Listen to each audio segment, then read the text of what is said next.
This message comes from Jackson. Taxes aren't something you can only think about once a year. With investments, planning for tax day is year-round. Fortunately, Jackson offers tax-efficient products. Visit jackson.com for more information on how our products can make your tax bill a little bit less painful. Jackson is short for Jackson Financial Incorporated, Jackson National Life Insurance Company, Lansing, Michigan, and Jackson National Life Insurance Company of New York, Purchase, New York. Chicago, 2011. A cop is murdered. Police and prosecutors swear they have the trigger man. He swears he didn't do it. How far will each side go to prove they're right? Like it's just one bombshell after another, where you're like, what? The story of a PlayStation, a brain-eating amoeba, and the relentless pursuit of justice. Off Duty, out now. Listen wherever you get your podcasts.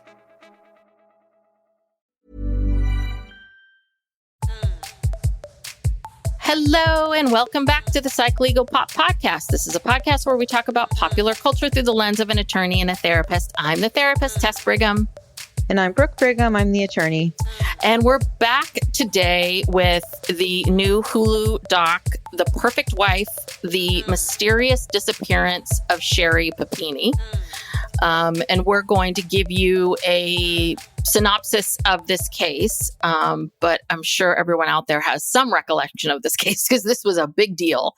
It was on the news a lot in 2016 and then again when she got caught. So real quick, at the top, I'll just really quickly, we have a Patreon. Go check it out if you want more content from us. There's a lot of good stuff over there. Okay. And Brooke? Okay. So the Sherri Papini case gained national attention in 2016 when Sherri Papini, a 34-year-old mother of two from California, disappeared while out for a jog in Redding, California. She was reported missing on November 2nd, 2016, after she failed to pick up her children from daycare. Her husband, Keith Papini, reported her missing and initiated an extensive search effort by the entire community. She was missing for 22 days before being found on November 24th, 2016, Thanksgiving Day, in Yolo County, on the side of a rural road around 150 miles south of where she was last seen. Papini was bound by chains and other restraints on the side of the road after flagging down a passing motorist for help. She told the police that she had been kidnapped but was released by her captors. Sherri Papini was emaciated and had sustained multiple injuries, including extensive bruising, a broken nose, and branding marks on her body. She told the police that her abductors were two Hispanic women who spoke mostly Spanish. Law enforcement, including the FBI, investigated the case extensively, but details about her captivity and captors remained vague. The police ruled out her husband Keith as a suspect. The case garnered significant media attention and speculation due to its mysterious circumstances and the unusual nature of Papini's release. Over time, skepticism arose about Papini's account due to inconsistencies and lack of corroborating evidence. Some question whether her disappearance was staged or if she had voluntarily disappeared. Sherri became reclusive and fearful of everything due to the trauma of her abduction. She could not be alone and relied on the constant presence and support of her husband, Keith.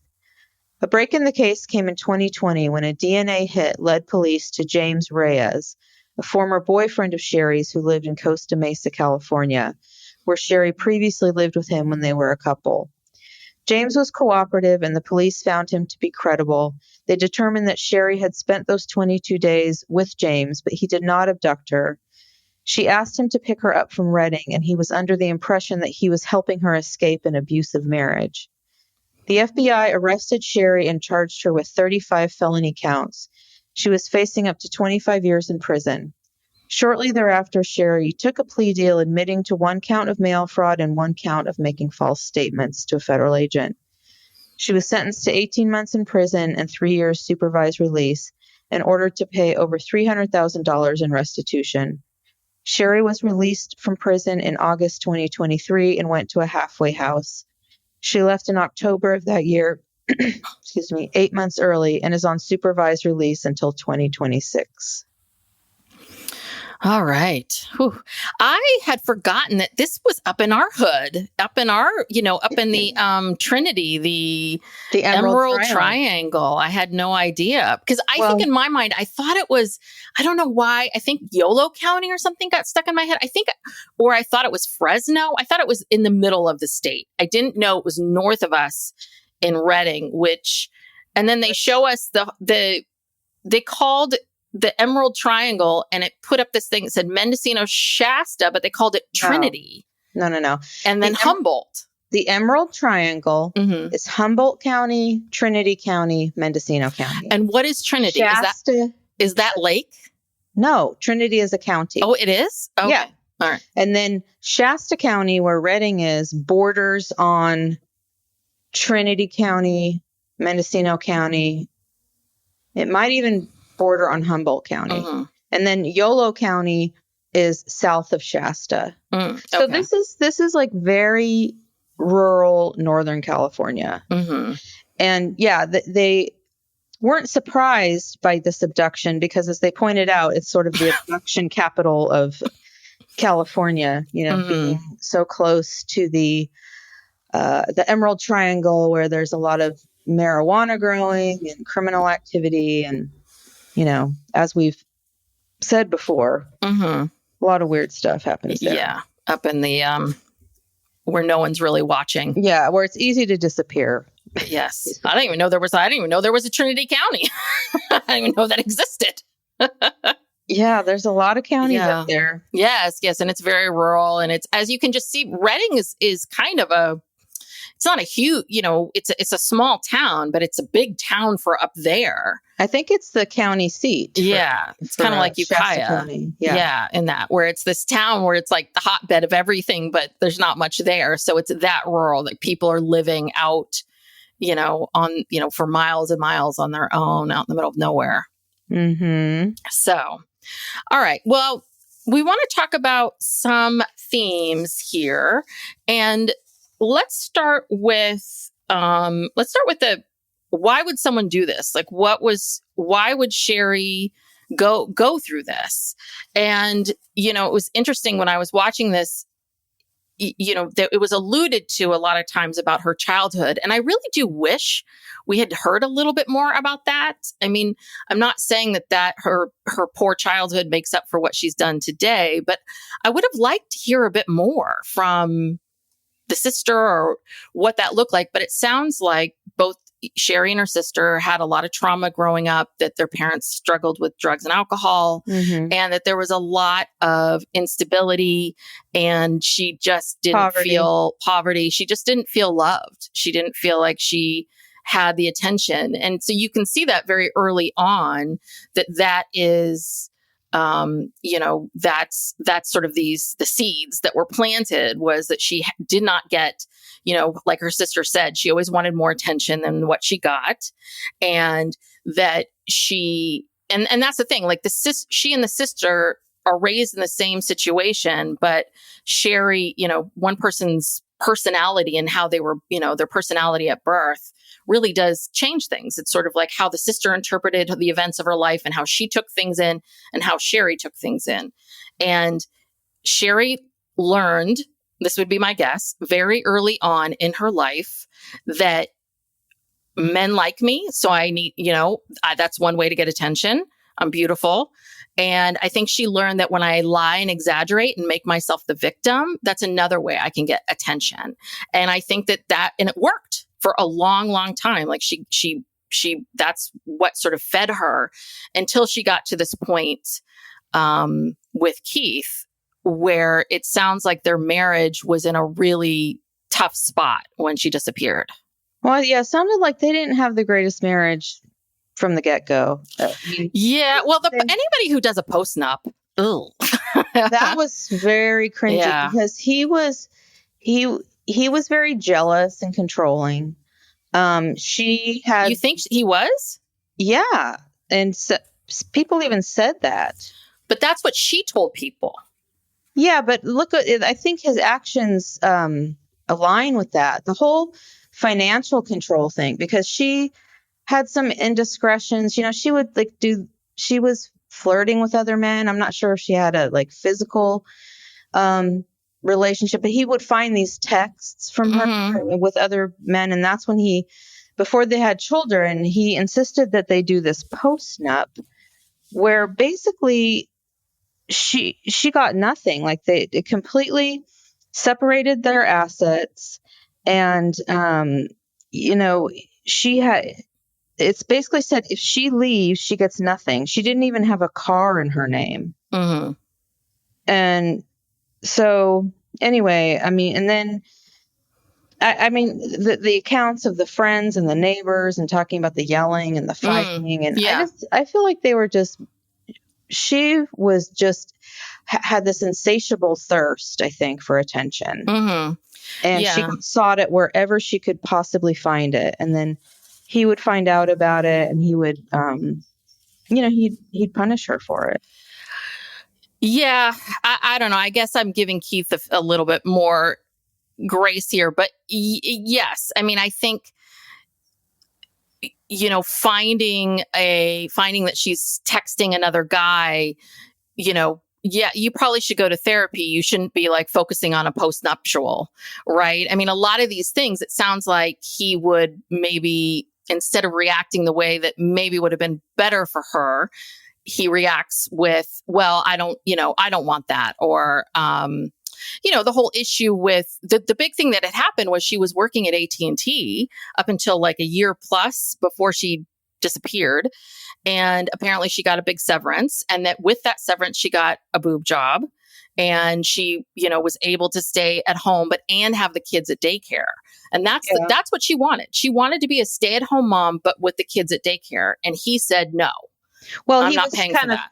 Yeah, well, he was kind of stuck with that because also that was her money at his insistence. So she has that post-nup, so she gets to keep that $90,000 and spend it however she liked, and there's nothing he could do about it. Yeah. So that kind of bit him in the ass. And yeah, that's what she did. She put her kids in daycare and spent her own money, but that money was starting to run out. Yes.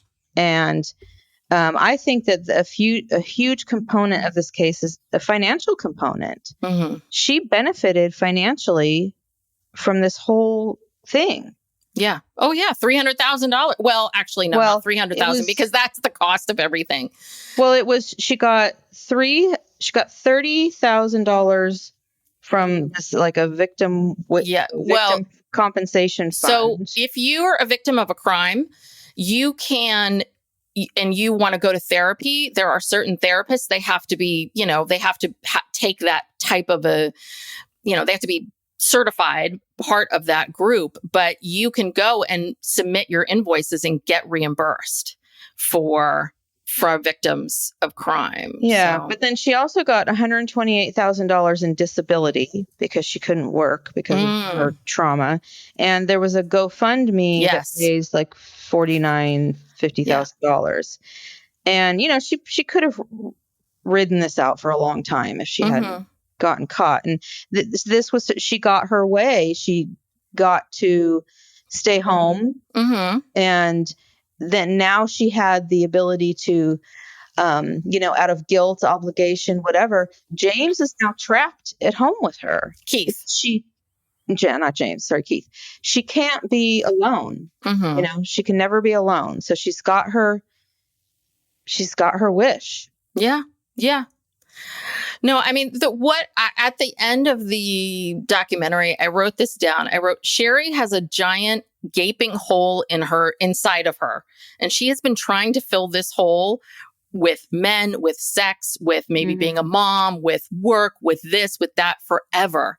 And she never can feel full. She's just never, it's never enough. She gets a little bit of something and it's just, it's not enough. So I also think that that for her, it was almost sort of a natural progression in a way.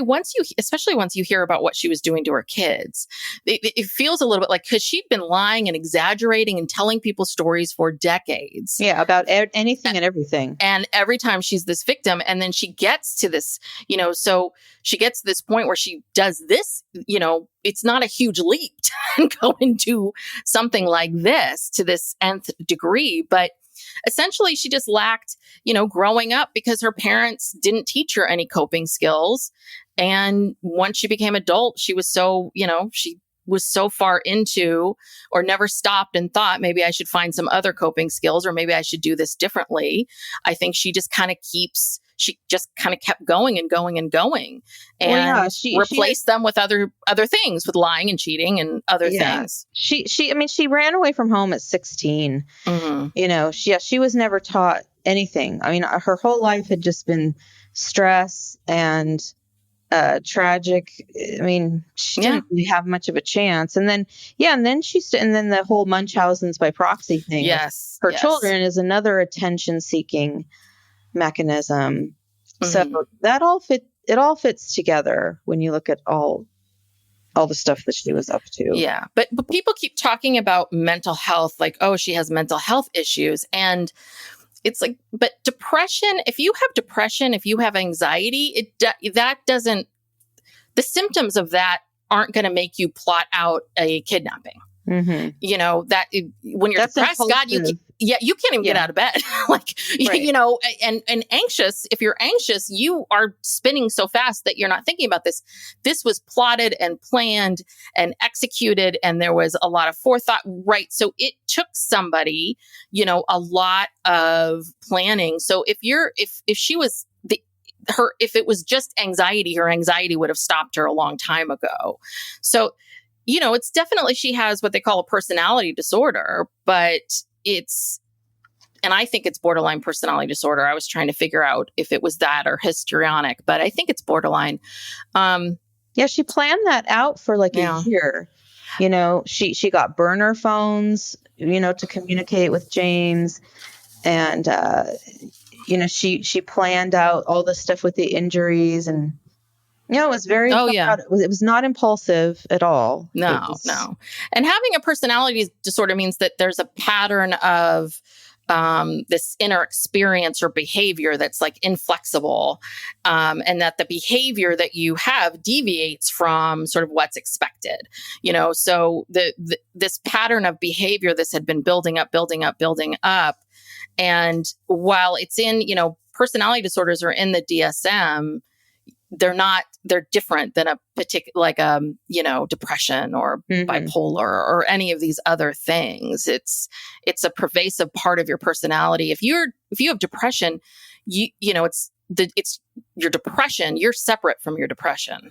So I think she was looking for this whole thing to bring her, again, more attention and perhaps the money. I think she knew that she would be welcomed back to the community with open arms. She knew people were going to be worried about her. Apparently, she was watching all this unfold. Yes, from the house in Costa Mesa.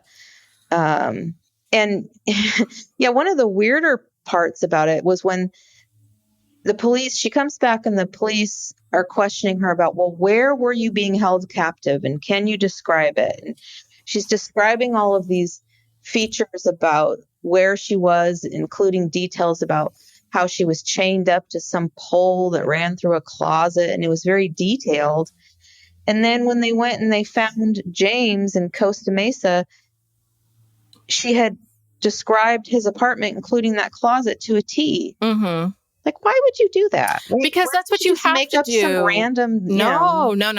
That's what you do when you lie, though. That's what you have to do to keep things straight. You have to make the majority of it true, and then you just lie about the other parts of it. So she's describing, right? So she's like, okay, well, wherever I'm staying, I'm going to describe this room. It's just going to be that I'm chained up, or I'm not being fed, or I'm being beaten, or whatever it is. You want to keep your lies in solid truth in order to keep track of things. I don't know what she was thinking in terms of, did she just think that no one would ever put two and two together with James? And the story, I mean, for someone who did a tremendous amount of research before she went out and did this, she really did not think through the aftermath of things and how being released, like her story of being kidnapped by two women and potentially everyone thought it was sex trafficking or whatever, that how do you explain being released? I think anybody, Right. That her ending didn't work too well because she didn't think through to the end to think through, like, well, are people really going to believe this story? Because instantly when she reappeared, everybody was back to, oh, great, she's back. And then a minute later, people are like, wait a second. How can she be back? What happened? And you're back on Thanksgiving and they let you go and you were never sexually assaulted. Like, what? Huh? Yeah. How many kidnap victims are just returned to, where they were abducted from? Yeah, she wasn't, I don't know. Maybe she thought that because, again, this sort of like white woman syndrome or missing white woman syndrome, whatever. I don't know. Maybe she just thought everyone would just believe her. And maybe she didn't realize that this was this is a crime that's going to be investigated thoroughly. What did she think? She was just going to come back and everyone was going to be so happy she was back. They would just all carry on with life. Yeah. And I think there's a part, there's a lot of delusion there. And you can hear that with when she's brought into the FBI, she gets caught. She, she gets arrested and she sees Keith for the first time and she's trying to like rip Keith's clothes off. She's trying to have sex with him. She's like, I'm going to take the plea deal. And she tries to have sex with him. She's very delusional of like, having sex with him is not going to correct everything. You know what I mean? I think she thinks like, oh, I'll just have sex with him and I'll just romance him back and I'll just get him back and he'll be fine. I can see how she would get that train of thought thinking, oh, they'll just believe me. I'll be okay. Because her response to things is, you really think this is going to change things for him?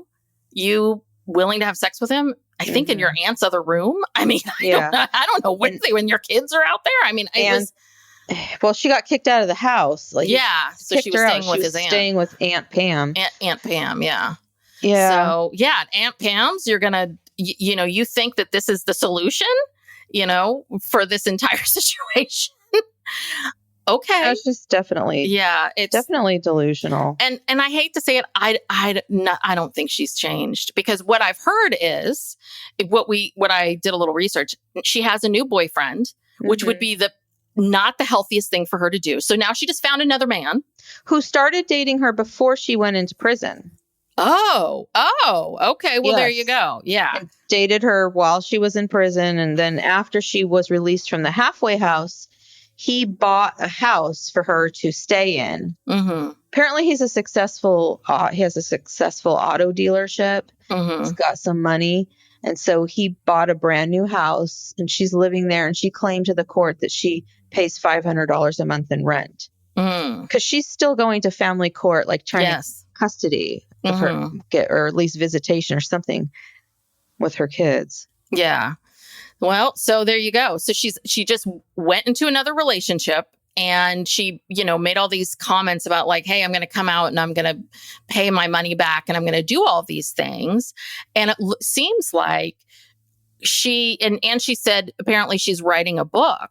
And I'm like, so you get a new boyfriend and you're going to write a book and that's your work on yourself? I was just like, oh no, nothing shifted for you. This getting caught, being humiliated, being shamed on this national level wasn't enough for you to really decide I need to change or something's got to give. Because I think she's the same person. Yeah, I don't know what she's thinking. If she thinks she did anything wrong or she's got some reason for it, some justification for it. They don't really get into that. Yeah, my guess is my opinion, I think that she has justified a lot of this because of her childhood. I think she feels like that's how she maybe justifies it. And I think she sees herself as a victim. She really does see herself as a victim. And she was as a child. Yes, absolutely. It's not fair that her parents didn't pay it. It's not fair that she had to grow up like that. That's not okay. But, once you become an adult, it's on you to figure out how to move forward. Yeah. Well, and I don't know. I couldn't find anything online to corroborate this, but I thought I heard on, I don't know, another podcast or something that she was introduced to this new boyfriend by her therapist. What? Yeah. Ugh. I don't know if that's true or not. God. Allegedly, that does not make our profession at all. That's how she, hooked up with him before she actually had to surrender and go into custody. So, yeah, I don't know. And he has a wife who died at 36 under some mysterious circumstances. Oh, the new boyfriend? Yeah. Oh, great. They're a great pair. Yeah. Allegedly, a week after she said she wanted a divorce, she died. I don't know how. Oh, wow. Not interesting. Sure. Very, very interesting. So was Sherri met her match? Yeah. She met another pathological, a bit of a something. Interesting. Very, very interesting. Yeah. Well, the other thing too is, and it's not talked about in the documentary, but just about, and we've talked about this before when we were talking about, why can't I remember her name? The one that just got out of prison, the one that killed her mother. Oh, Gypsy Rose. Gypsy Rose and the Nadia, that our society and our world has really, to be a victim, to be some terrible tragedy like this, it really is, it's become a big attention getting thing. And we talked about that in that episode about how our society has, because of social media and all these documentaries and reality, and there is this pull for people to want to be, paint themselves as victims. Yeah, it's not necessarily a negative thing. Mm-hmm. It's I don't know. Like with Sherri, in her case, she was just kind of doing what she had to do to survive. Mm-hmm. Quite frankly. Sherri? Yeah. As a child. Yeah, and just her whole life. I mean, again, I'm not really Team Keith. He did rise to the occasion, when this happened, and he stepped up, and he took care of his kids and did what he had to do and whatever. But I don't know. I don't think he was very helpful in the beginning. I think he was so upset. He came off as such a dick in the beginning. Like, if I didn't know the ending of the story and I was watching him in those police interviews. Yeah, those police interviews were a little odd. Very odd. He was very strange. He came off very strange. Didn't seem normal. And I don't know. I don't think he was a very good husband. I really don't. I think I believe, I just get this sense that like he wasn't, I don't know. He just was happy he had this hot wife, and he kept pointing out how he told him, oh, well, yeah, she's super hot, and of course she'd be perfect for a kidnapping. That's what he said to the police. Yeah. Yeah. So he was a little delusional, and he kind of had a rude awakening and had to snap into reality. But, yeah, I guess I liked Keith a little bit more than you do, but maybe it's because I watched the ending. Yeah. I just watched the ending versus, it's been a minute since I saw the beginning. But I definitely thought the way he acted in the police tapes was odd, very odd. But again, who knows how you're going to react to something like this. I also wonder if there was a part of him unconsciously or consciously wondering if it was a hoax, because she had already lied to him about some things. There were already some things. There were already some things that he was catching her in, and there were already things that were sort of back of it, that he had already been wondering about. So I do wonder in that moment if he was like, is this real? Is this not real? Like, I don't know. I don't know what this is, and that was very, very early on. This is day 1 or 2 when you're really at this point of like, maybe she's hurt somewhere, like maybe at a hospital, when you're in that. Maybe she's with another guy. I mean, maybe he thought that one too. Did she run away? Because they did talk about from the beginning, there's only a certain number of scenarios here. Either you're abducted, either you walked away, you don't want to be found. Or, I don't know what other theory there is. But anyway, do you remember at the very end of the second episode, he describes after she had been returned, she got picked up, they took her to the hospital. He said he looked at her face, and how did he put it? He said he looked at her and he looked at her face and felt like she was lying from the moment he saw her in the hospital. Mm-hmm. He had mixed emotions. No, he said, I well, felt like she was lying from the moment I saw her in the hospital. It was very specific. It was very, and that was the cliffhanger to that episode. And I thought, oh my God, here's where it's going to turn because, he's going to figure it out now. But no, he then said in the beginning of the next episode, when he saw her injuries, how bad they were, his doubt disappeared. But I think that's very telling. Like, obviously he'd seen that look on her face before. Mm-hmm. That was her lying face. Mm-hmm. So that's what I'm saying. I think there was a part of him consciously or unconsciously kind of like, oh, I don't know how real all of this is. I think once the days went on and on, I get the sense that he was like, oh, she would never leave her children. So of course this can't be. She wouldn't do this. And I think that he also couldn't jump to the place of that she would actually hurt herself, like physically hurt herself, like smash her nose or want to be branded. But he did hurt herself. She did hurt herself. Remember later they told the story that about her getting cut on her back, and she lied about that too. It was because after he saw the branding thing, then he made a connection with that. Let me see. I have it written down here because no, I'm talking about. Yeah, I know. Once she was telling her story, I'm talking about prior to the kidnapping, the hoax. Prior to that, he knew she. He knew. Yeah, he knew she was a liar. Yes, and she had self-inflicted. She had this self-inflicted wound on her back, and she lied about. Oh, that's right. The 2 scars. Okay, yes. Sorry, I was getting that mixed up with something else. No, you're right. I'm sorry. You are right. She had these 2. Well, he talks about on their first date, he learned that Sherri was already married. Yeah. But she said it was a marriage of convenience and that she was going to get divorced. And then, but yes, they were these 2 scars on her back that look like wings. Yeah. And she told different stories. Wish I could find my notes here.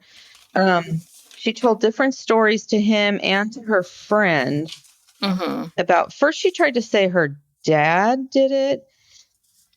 And then it turned out that she had someone intentionally do that to her. Oh, here. Okay.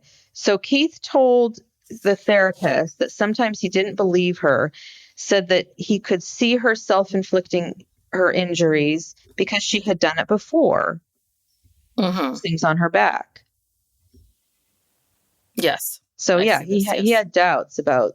Okay. So you're right. So he already knew that she had cut herself and that she had the ability to do that. I think the whole time that, from the time she came back until the time that they solved this, in 2020 when they got that DNA hit, I think that the whole time he was just kind of going, what the fuck? But what's he supposed to do? He's got these 2 kids. He's got this woman in his house who can't be alone, can't do anything. And again, I'll give him that, this is where he does step up and he does, take care of everybody to his credit. But I think the whole entire time he was just like, what is happening? Well, and what could he do? I mean, he couldn't go out publicly and say that. He would, the world would be against him, and he didn't want to get her in trouble, and he didn't want to say that to anybody. And also he went to the therapist, and the therapist, was like, oh, but she, no, she couldn't possibly do this. I think that, for the average person and all these people that just couldn't believe that she did this, it's like, these things are so far beyond what any of us could possibly fathom doing that when it's presented to us, it's a little bit of like, oh gosh, no, who would do that? I'm sure that therapists felt like she really knew Sherri and was like, oh no, how could this woman possibly do this thing? That's not true. So I can imagine he spent the entire time wondering. And I would think that he probably decided somewhere along the way of like, okay, I just can't wonder about this anymore. We've got to move forward. And let me just move forward. Yeah. Because those kids were little when she disappeared. Little. I thought they were a little bit older than they were, but they were tiny. Like the boy was the top, 2, 3. Yeah. And the other one was 1, 2. I mean, wow. Psych Legal Pop will be back after these messages. Are you feeling lost or uncertain about your future? It's time to discover the true you. This is Tess Brigham from Psych Legal Pop podcast, and I want to tell you about my book, True You. In True You, I delve into the 6 key issues we all face during our quarter-life crises. From career dilemmas to relationship struggles, this book provides simple tools and techniques to navigate each challenge. True You is your roadmap to personal growth. Even if you're not experiencing a quarter-life crisis, True You will help you get to know yourself on a deeper level. If you're ready to unlock your true potential and create a life you love, pick up your copy of True You today. You can find more information on my website, www.tessbrigham.com, or it's available to purchase at Amazon. This message comes from Jackson. Taxes aren't something you can only think about once a year. With investments, planning for tax day is year-round. Fortunately, Jackson offers tax-efficient products. Visit jackson.com for more information on how our products can make your tax bill a little bit less painful. Jackson is short for Jackson Financial Incorporated, Jackson National Life Insurance Company, Lansing, Michigan, and Jackson National Life Insurance Company of New York, Purchase, New York. Chicago, 2011. A cop is murdered. Police and prosecutors swear they have the trigger man. He swears he didn't do it. How far will each side go to prove they're right? Like it's just one bombshell after another, where you're like, what? The story of a PlayStation, a brain-eating amoeba, and the relentless pursuit of justice. Off Duty, out now. Listen wherever you get your podcasts.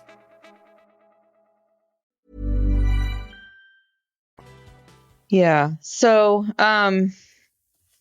Anywho. yeah, another thing. So that was a theme in here, is this whole effect, the murder in Boston effect of, Yes. somebody saying, oh, it was 2 Black guys. Oh, it was 2 Hispanic women.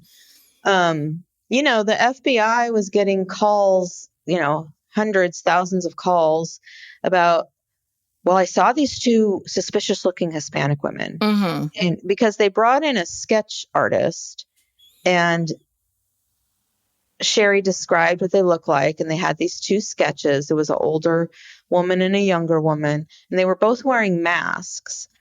And it was interesting because it was it was right around the pandemic time when people started wearing masks. Yes. And masks looked like pandemic masks, but this all had happened before the pandemic, the abduction. Yeah. Well, so, she was abducted in 2016. She was abducted, right? She missed the election. She was abducted right before the 2016 presidential election, quote unquote, abducted. And that was a theme of 2016. If people remember about the borders and we need a wall and criminals and rapists, yes, and murderers are coming in. Yeah. And so it's very interesting that she picked 2 Hispanic women. And I wonder why she picked women. Maybe she picked women so that way she could explain away not being sexually assaulted. Yeah, she wouldn't have to make that up. Yeah, because I think they thought if a man was there, that it had to be. But a woman can sexually assault another woman. So, I mean, doesn't exactly sort of, make that a perfect theory. But I think that's why she made them Hispanic. And then we go into this detail about how apparently under her maiden name, there was a blog that was written, and Sherri claims she did not write it, but it's this blog that someone found on, I guess, what is it, like a Aryan Nation racist, some racist board or site, blog, very much talking about an incident in her life where I guess she got into a fight with an Hispanic woman or something. I don't know. In high school, a Hispanic girl or something. I don't know what the story was. But that's really interesting too, that she already, she was already, if that was her, we don't know. Yeah, she denies it, but I mean, that's her name. Yes. And and her picture. Yeah, she clearly has some racist tendencies. But just like in Murder in Boston, it created a panic. Yeah. And it really hurt the Hispanic community up in that area, in that county, I'm sure all around, because suddenly, right, Hispanic women didn't want to be in pairs. I mean, they really didn't. They didn't want to be together. They did not want to be identified. That it was very, very scary, just like Murder in Boston, 26 years later. Yeah. And luckily, I don't think the police really believed that story. So I don't think they were really out there looking for two Hispanic women. Mm-hmm. But in some of these cases, they actually are, like in Murder in Boston, they were out there looking for this mysterious Black man and trying to find him. And his Adidas tracksuit. Right. Actively looking for him. And there was a couple points in this story where you really realize how someone can get caught up and be falsely accused. One was the Hispanic woman, and the other one is with Keith. Yes. He looked guilty as hell in the beginning. Yes, he did. He looked very guilty. And he did pass a polygraph test, but those things are not admissible in court. And so if they really wanted to, they could have gotten enough. Yeah. Their motive, they could have found enough motive. And even though they didn't have physical evidence, there was this one friend of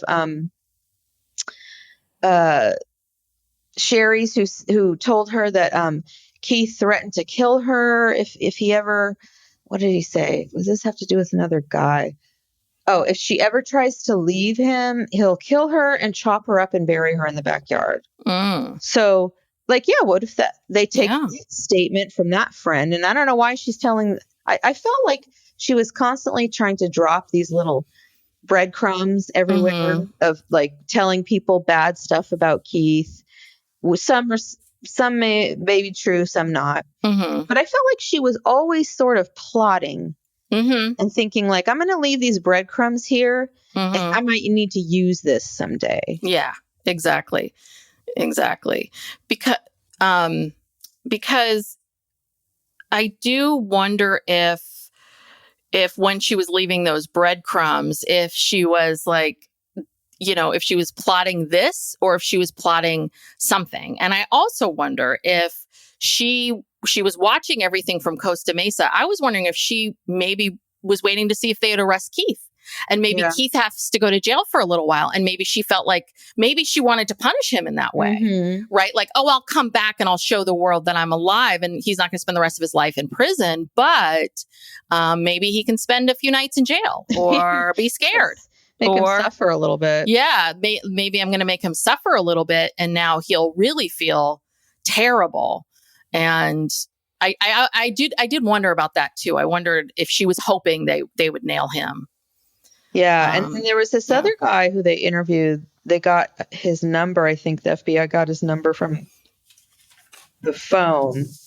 This guy in Detroit, Donovan Miskey. I guess she went there on business and they had a one night stand or something. And she told him that her husband was abusive. And he said he got this real damsel in distress vibe from her, wants to be rescued.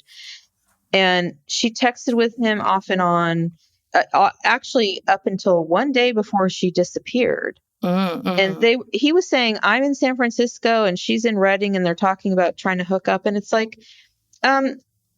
it's over 200 miles between San Francisco and Redding. Maybe he didn't realize that. And she's like, I've got a kidnapping hoax to plot. I don't have time for you, Donovan. I'm busy. I'm very busy. So she was, I don't know if maybe that was someone she was thinking, well, maybe I can use this guy somehow as part of my hoax. But then she went with good old James. Yeah, poor James. And so, and she would lie about him too. She claimed that he was horribly abusive. And then when you listen to him, you're like, I really don't think this, he has given no indication at all that he was abusive to her at all. I think he's probably lovesick and a little, they called him a burnout or a burner or whatever. I think that he's, not the brightest bulb.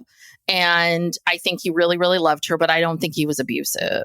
And I also think that he didn't think through what he was doing with her. I think, there's, the thing that bothers me about him is that why he participated in helping her with the branding and hitting her with the hockey stick or, whatever he did at her direction. Yeah. I mean, I understand why he went and picked her up and brought her back. He thought he was helping her because she was saying, I'm in this abusive relationship and he's going to kill me. And okay, I understand that. But then you get back to your apartment and then she starts asking you to do these weird things. I mean, I don't know what that was about. Yeah. Well, and I think that is her, right? I mean, listen, she got this one guy to get her house. So, I mean, yeah. I think she knows what to say to men, a certain kind of man. And I think she's very clever and pretty. And I think she uses everything that she's got to kind of, get him kind of twisted. And get him to do things that maybe, I think she gets men to do things that they normally wouldn't do. Again, I think that if James was a different person, that's not the person she would have approached for this particular thing. I think she knew James had the kind of personality where he would not question any. He's not going to question her. He's got blind loyalty and love for her. But then, did you see that? So after she's caught and they're talking to James and, you see these exchanges of text messages between Sherri and Keith, like Keith's pissed. And this is when she got kicked out and she's texting him. And I didn't write down exactly what the texts were, but if you look at the texts are really manipulative. Even then she's gotten caught, she's in trouble and she's texting him and the texts are like very manipulative. Like, I love you and no, zero accountability, zip zero. I think the one and only time she's taken accountability is when she pled and then maybe she made a statement to the press, but she's never, ever said anything. Like, I feel terrible because I don't think she feels terrible. Yeah. I didn't see any apology in any of them. It was more like, and I bet you, and the other thing is they're trying to collect that money because she hasn't paid it back. I mean, it's a lot of money. So, and she doesn't have any money or a job or anything. So I think that what she's planning on doing is never paying it back. I think she's just going to go from man to man to man and have them support her. And because they're trying to garnish her wages. But does she even have any wages? Yeah, that's what I'm saying. Yeah. If she does not have a job, if she's not earning money, where are they going to get the money from? If she has nothing in her name. Yeah. Well, they have filed a lien against their divorce. So they're still not legally divorced. So, but there's that postnup. So they don't have any assets together. But I know that the government filed a lien against the assets in the divorce case, served something on her attorney so that, if there was a divorce settlement, before she got anything, they would take whatever was owed to them. But with that postnup, does she have any assets? Yeah. And I don't think it doesn't sound like she does. Yeah. I don't know if they bought their house before or what's in the postnup. I don't know. But no, they're never going to collect anything. She's just going to go from guy to guy to guy. Yeah. And never work. Yeah. She didn't want to work. No, she didn't want to work. She wanted to stay home and she didn't even want to take care of her kids. Yeah, that was the other thing too. She was touted as this uber mom, super mom, wonderful mom. Isn't she great? Isn't she wonderful? And it's like, yeah, well, she wasn't even really taking, her kids were in daycare all day and she was home. What was she doing with her time? I mean, basically plotting her kidnapping. She had a lot to do. Scrapbooking and plotting. And having these conversations. And I think that's another part of the media, right? We're talking about the missing white woman syndrome, but it's also how we paint the person, right? She has to be, let's paint her. We need to find her because she's such a wonderful mother and she's, an Uber mom. And here she is with pictures of her kids. I mean, you see a lot of that. It's funny when there's so much video of Sherri and Keith. And we've seen this time and again with all of these documentaries, with all of these personalities where there's a lot of documenting things. I mean, if anything happened to me, I don't know what you do. Like, because I barely document anything. Like, they'd have to show the same stupid picture of me over and over and over again, or they'd have to hire those actors to act it out because there is so much. And there's times that I'm watching stuff going, who's filming this? Right. Who is Do you have a there? tripod set up? Yes, I Yeah. think so. And and she'll look at the camera. So there's a lot of I'm going to show you out into the world. I'm this wonderful, mom, and look at me, and I'm staying home with my kids, and then you slowly uncover things of like, well, she's really not. The kids are going to daycare, and she's not. She's at home, and she's got a burner phone, and she's texting, these guys, and all this kind of stuff. Anyone who does that much performative stuff on social media or all that, there's something wrong. Yeah. Something's going on. They're overcompensating for something. And all her pictures and her picture books and the captions, I assume those captions are real, how they would like kind of type out the caption of those photos, like it came from a post or it came from something. Yeah. And then when you took the police into the house that first night, she had this whole room dedicated to all of this performative publicity of hers. And all the birthday parties and everything.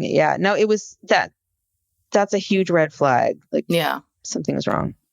Yeah, it's but it's just, again, it's this idea of what the media, like what these personalities in the media, push in our faces, and then what is really reality. And this was a national story. It was all over.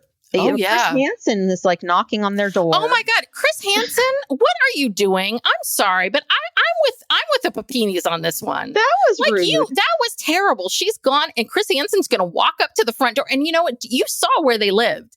Okay, you have to go down a dirt road, and it's these big properties. They have a lot of land around them, and it's like that's really invading someone's space. It's not like an apartment building where you can just walk right up. It's Well, like, remember Chris Hansen. The three guys who were Keith's friends. Yeah, well, wasn't the middle guy the father or no? He was his mentor. Oh, okay, mentor. Okay, and then the guy on the left, he was like his best friend, and then he was real ride or die. Oh, well, that's what I mean. They were going on people's properties. That when they were doing the ground search in the beginning, they were saying, well, some of the local people weren't being cooperative, so they just went onto their property anyway, and they went inside their houses. Yes, they're like vigilantes. Yeah, and they felt very justified because she's missing. She's missing. We need to find her. We must find this woman. Poor blonde white woman. We got to find her. Oh, and then the mentor guy, he said that also early in the investigation, they had suspected this guy, James Reyes. Yes. Because Sherri always talked about how abusive he was. And so he and someone else, I don't know who, were dispatched to Costa Mesa to basically do like a stakeout. Yes. So they were there. They were there at that apartment. And I don't know how they didn't see her. Yeah. That is so bizarre. And they said they missed one door, or there was like a back door or something. And maybe that's how she was getting in and out. But did she really ever leave? Probably not. Yeah. Because she was all over the news. She couldn't go outside. Someone would recognize her. So she was in that apartment, and they were doing surveillance. But then someone told them, oh, this isn't fruitful, come back. So, there were a lot of interesting characters in this. Yeah. In this story. Oh, and then her book that her therapist told her to start writing this book. Now, that I thought was weird. That's not something I would recommend to somebody, but also she names the characters Smegma and Taint. Yes, that's very weird. And sexually associated terms, like, and it's also very childlike. Schmegma. Like, schmegma is like a word that I remember using, not child, like teeny tiny child. I mean, like, I remember in college, it was a word that was used a lot, like schmegma. There's something on you. They're sort of like goofy names. It's just like Quiet on the Set, where they name that one character Taint, like this kind of juvenile, thing, which shows you how young in some ways, like just her thinking is really stunted in many ways. Yeah, that's for sure. So that was weird. Schmegma and Taint, and I don't know. I don't know if writing a book per se would be the best thing, but it's just me. Well, I think she was just trying to help her because she couldn't remember anything. She couldn't give any information to the police because she didn't have anything to remember. So that actually probably made it. I mean, she was recommending it to help her spur her memory, but that kind of made it worse because then she had the opportunity to come up with a story that didn't exist. Yeah. So anyway, we talked about the media coverage and just how, urgent this is. Like, yes. And also there was a young white woman who disappeared many years before, literally Tara. In the same neighborhood, but she was never found. Mm-hmm. And I wonder, did Sherri get the idea from that? Yeah, well, that's what people were inferring. Because remember, Keith started to, he kind of goes back in time and starts, really seeing stuff. And I guess pulling down all of these books that she had been reading, the Elizabeth Smart book, her autobiography of what happened to her, and Gone Girl, and all of these books that she came up with little pieces of everything to figure out how to get away with this, or what is expected. Like, if someone kidnapped you, what would it look like? How would it be? Yeah, she studied kidnapping. She was playing the role of a kidnap victim. And she studied for it. And, she sort of almost got away with it. I mean, if they hadn't found that DNA, they got some kind of DNA hit from familial family tree. So it wasn't his DNA directly, because they found male DNA that was not Keith's on her clothing, and then a female DNA. But there was nothing in the system until a few years later. Someone in his family must have gotten their DNA in the system, and they traced. That's the scary part. It doesn't even have to be your DNA anymore. Yeah. It's just any family member. Yes. Within a certain degree, they can find you. That's really. This is why. Scary. Yeah. Well, scary. Yes. And, good in a lot of ways, but I think this is why people now do so much cybercrime. It's like this DNA thing. You can't get away with anything anymore. With DNA. Can't touch anything. Yeah. So I wonder if they ever would have solved it for that. But what I don't understand is then they figured out it was James, and then they found then they started comparing the burner phones. So if you have a burner phone, how do you compare the phone calls? If it's a burner phone, I thought it wasn't recorded anywhere. Or is it because it pings on a cell tower? The cell tower takes in the number? Well, yeah, even if it's a burner phone, it's going to register somewhere. Yeah, because they traced where her burner phone traveled. So they could see where it was pinging from Redding all the way down to Costa Mesa. I don't think they can retrieve texts or anything else, but they can figure out the location. Yeah. Because you don't have to retrieve the phone. I think you just have to find where it was purchased from. And without knowing who James was, there was no way to trace any of this because they didn't have anything. Because did James give them the burner phones? No, remember they got rid of them. They threw them out the window. So just them knowing that they had burner phones, now they can go back. Okay, I'm with you. Now. Got it. Okay. I was just wondering, why are these burner phones coming up now? And I'm like, I get it. Now that they know who he is, now they can go back and put it all together. I got it. I think. I don't know. No, that seems now they know plausible. They know where he lives. Yeah, because everything they were sort of, their hands were tied really until they found James. Yeah, because they didn't know where to go or what to do nothing. Or how to do anything. Yeah. I mean, nothing. They're lucky that they did not. I have to say, as a police force, they seemed very together. And they weren't out hunting, and but they could have very easily, falsely arrested a Hispanic woman or several Hispanic women in the community. Yeah, very easily if they weren't so focused and had a lot of common sense. So, what do you think? Do you think 18 months is a good sentence? Does that make sense for what she did?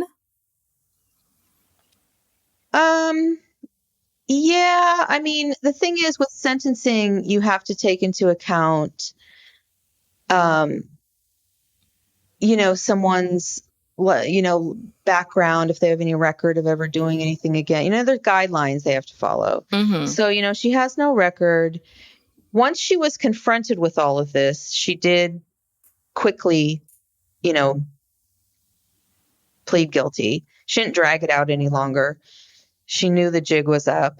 But she had still, hold on, because did she admit it after? Because it was August. It was at the end of 2020 when she gets confronted by the FBI, but she wasn't arrested until March 3rd, 2022. So did she own up? I felt like she dragged her feet a long time. Did she? Well, I thought she dragged her feet, and then it wasn't until after she was arrested and she and Keith saw each other that she said, well, I'm going to take the plea deal. So that's what I wonder. Well, I mean, she had, I don't know, the time between 2020 and 2022. I don't really remember what was happening during that time. Mm-hmm. But she made a lot of false statements to the FBI during that time. Mm-hmm. But I mean, she didn't confess. Mm-hmm. Which, I mean, they didn't have enough to arrest her. Yeah. No, that I understand.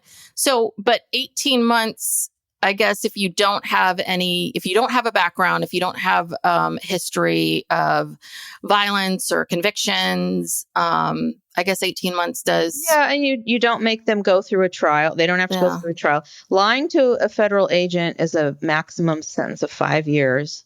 Mm-hmm. The other count, because she only pled guilty to 2 counts. Yeah, the mail fraud. And then the mail fraud, I guess, made up the other part of it. So I don't know. I think that I think she benefited from some, attractive white woman sympathy. Yeah. But she really, I mean, I guess she really destroyed her relationship with her children. I mean, that is unreal. I mean, what she put them through and just all the confusion and even though they were really young, those years, they imprint on you. Like that's a lot of, and this went on for years and years and years. So for years and years and years, your parents seem off and on edge and your mother is scared and you can't leave the house. And then all of a sudden one thing after another for those kids. But I wouldn't be surprised if Sherri just decided to have more kids. Oh, God. I mean, I would not be surprised.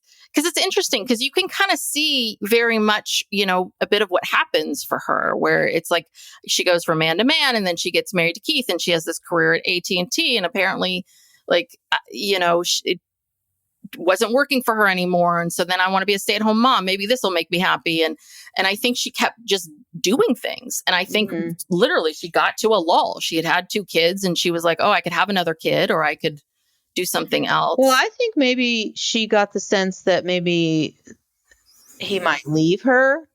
So this was a way to forestall that. Maybe. Because their marriage was not good. No. It wasn't. And like, it wasn't the stuff about him being jealous and controlling that came from her friend. Those were her friends' observations. She was telling them far worse things. She was telling them, "Oh, he hits me, he threatens me, he does this, he does that." And the friends knew about the arguing. They were both very combative. They talked about times where they would both physically, engage with each other. Like, she threw a picture frame and he shattered on his knee. And I mean, they didn't have a good relationship. Yeah.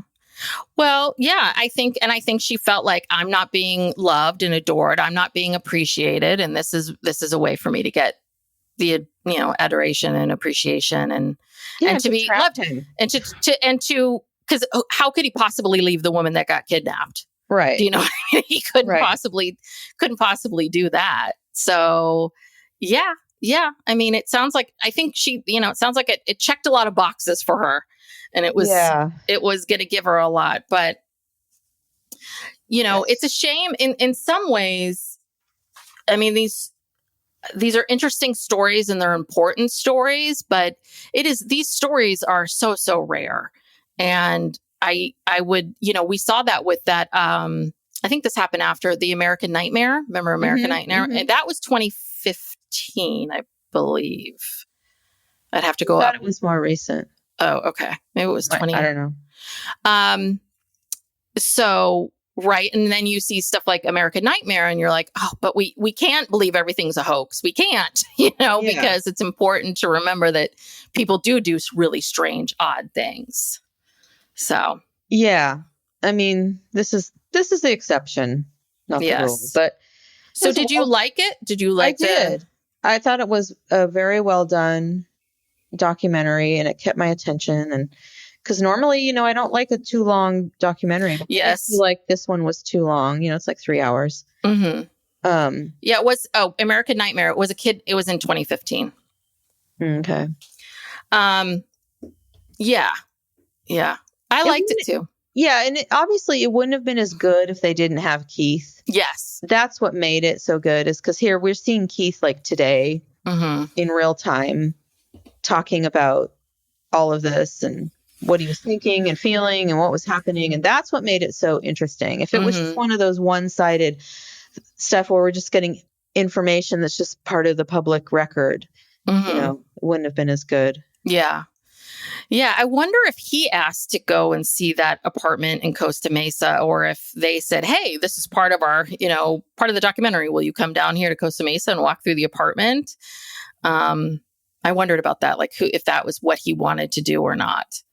But yeah, he's been through a lot. He really has.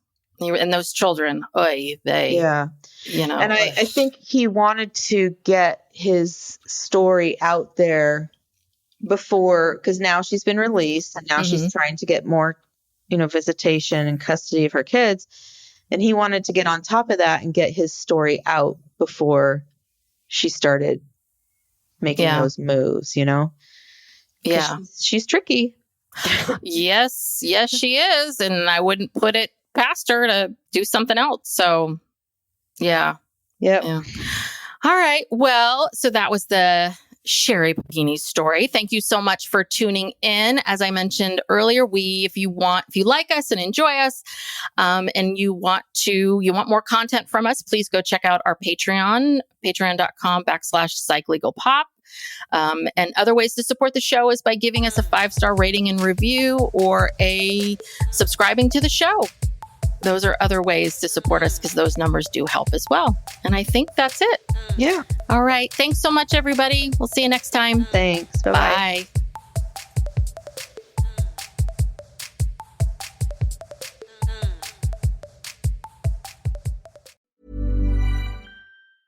This message comes from Jackson. Taxes aren't something you can only think about once a year. With investments, planning for tax day is year-round. Fortunately, Jackson offers tax-efficient products. Visit jackson.com for more information on how our products can make your tax bill a little bit less painful. Jackson is short for Jackson Financial Incorporated, Jackson National Life Insurance Company, Lansing, Michigan, and Jackson National Life Insurance Company of New York, Purchase, New York.